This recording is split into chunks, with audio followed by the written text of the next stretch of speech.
Alright guys, and welcome back to Really Been Gaming and to my Iron Awe quick review of Star Wars Squadrons in October 2021. As anyone who knows me at all in real life knows, I'm a bit of a tight wanker, so I don't like buying games when they're brand new out and at full price. Very seldom will I do that, but I have had my eye on Star Wars Squadrons ever since it was released. Start of this year I believe, earlier this year. So it's been out for a good while now, had plenty of updates and whatnot, so it should be in a good playable state by now.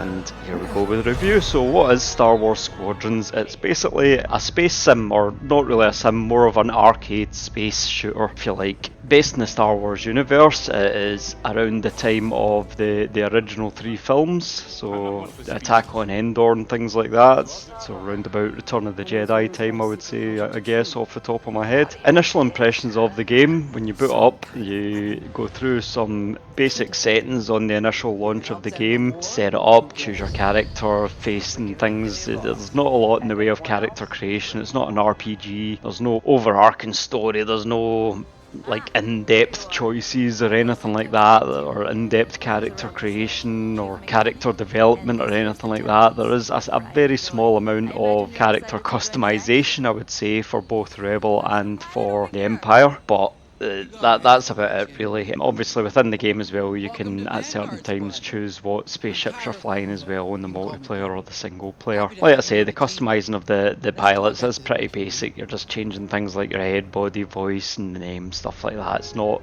very deep at all, but it's fine for what it is for an arcade shooter. It's quite a traditional, or it starts off with a traditional Star Wars scrolling start, but disappointingly it's just the first line of it, and then it goes into a sort of Darth Vader briefing of the initial mission to start the game, if you like, an FMV briefing. That is quite cool, but it is also a little bit disappointing that it doesn't go through the traditional Star Wars scrolling start, which I must admit I would have liked to have seen personally. The quality of the FMV is pretty decent though. The sound's good, draws you into the Star Wars universe as it is, as you would expect from a game like this really. Playing through the single player, there's no sort of, as I've mentioned, real in-depth story to it at all. There is a bit of a story, all based around the actual Star Wars story obviously, and the events of the films that you play in and around in the missions, but there's no sort of in-depth story to your character or whatever, but it's alright, it's enough, it's arcadey, and it's enough for that arcadey experience. Throughout the story missions, your pilot voice that you've chosen is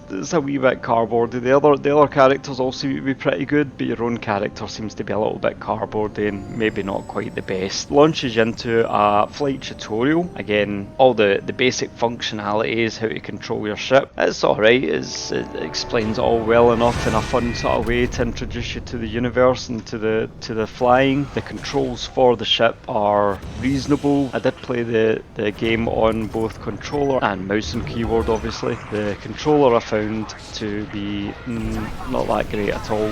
To be honest, it's an Xbox controller I use, which is fine for other games that I play it with, but in this I found the Xbox controller to be far too sensitive, and I found aiming extremely difficult using the Xbox controller. The mouse and keyboard is a much better way to do it, but even then I had to turn my mouse sensitivity down to its absolute minimum to have any kind of real control over your spaceship at all, and it's still a bit too floaty going beyond where you want it to, but it's not horrendous, it's just not brilliant either, but very much in the vein of an arcade shooter with maybe a hint of realism to it. No more than a hint, no, I wouldn't say. Graphics wise, the game looks fantastic outside. The explosions, the spaceships, the asteroids, all the other spaceships, all the laser beams, all the rest of it. And big spaceships break up and explode and you can fly through the parts of them. Yeah, graphics really quite impressive on flat screen, really enjoyed that. Did play it in VR as well, come to that a wee bit later. Inside the cockpit, not quite so impressive on the flat screen. The inside of the cockpit was a little bit bland and basic looking, but I'm kind of guessing that was to deal with the VR. But I don't know. The outside seemed a lot more detailed than the inside to me, so that's basically what I saw. But overall, graphics I was reasonably impressed with, and really enjoyed the look of the game. The character models in game, they were all pretty decent as well. Quite enjoyed the cutscenes and the character interactions within the spaceship, although you don't really get to move around the spaceships at all. It's just that point and click to take you to different areas to speak to different people. There's no sort of walking around and exploring, which might have been nice, but it's not a big deal. As I've said, it's very much an arcade sim. The flight controls, they're not perfect, but they're okay. It might well be better with a flight stick. I haven't tried it with a flight stick myself, but the mouse and keyboard was certainly more than playable,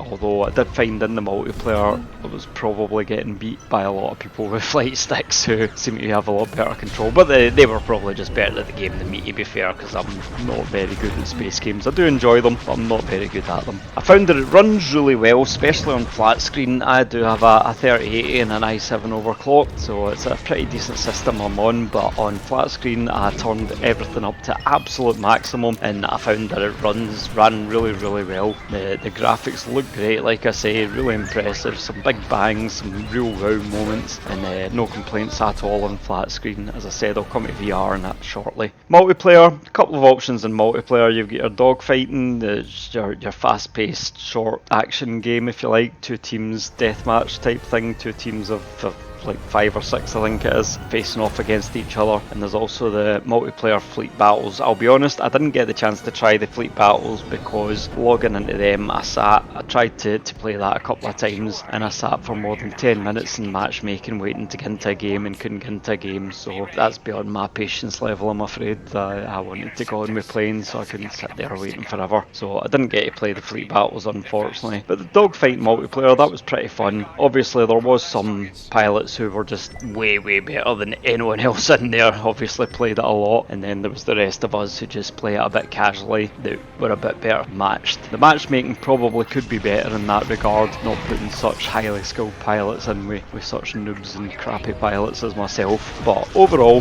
the multiplayer was quite fun, and I'm guessing that's probably the main focus of this game, is the multiplayer side of things. I did like the idea of the fleet battles, but like I say, couldn't get them to try it, so can't really comment on that side of things. I don't know if the game's just lost its multiplayer base a wee bit, been out that long and lost a bit of its popularity maybe. On to VR, the VR, the settings, actually I'll talk about settings very briefly. Some of the graphics, there's quite a lot of graphic settings, reasonably impressed by that. Quite a lot of adjustments you can make for the graphics, and you can make them separately for both the flat screen and for VR, which is a nice touch as well. Within the VR, I thought that was really impressive. The game takes a bit of dialing in, but once you've got it dialed in, the game looks pretty amazing in VR, and if you've got that option, that is definitely the way it should be played. My only problem, I didn't play it over extensively in VR because unless a game's specifically made for VR that you play with the VR controllers, or it's a sim racing game where you're just wheeling pedals, I'm not actually very good with VR games. I get myself a bit lost with the keyboard controls without being able to see where I am. So I did play the game mostly on flat screen, but if you do have the option of playing it in VR, that is a fantastic option. It looks amazing, it really does. It changes the experience, being able to look around as you're flying around, it really does. So overall, is it an aye or no? I would say overall it is an aye, but for me personally, not at full price. I believe the full price is still £35, which is actually quite good for a AAA-ish type game, but I still don't think the game is worth the £35, especially with the multiplayer not seeming to be quite as busy as you would maybe want, and the single player storyline not being overly in depth or overly long. But if you get it on sale, I would say it's well worth the money, so definitely an aye. Hope you enjoyed the review, guys. Give it a like, subscribe, or a dislike if you didn't enjoy it, and I shall catch you in the next one. Bye. That's it. All fighters destroyed. Great work. U-wings are on their way. We can bring the boarding team in safely. Follow me to the rendezvous. We'll give them cover.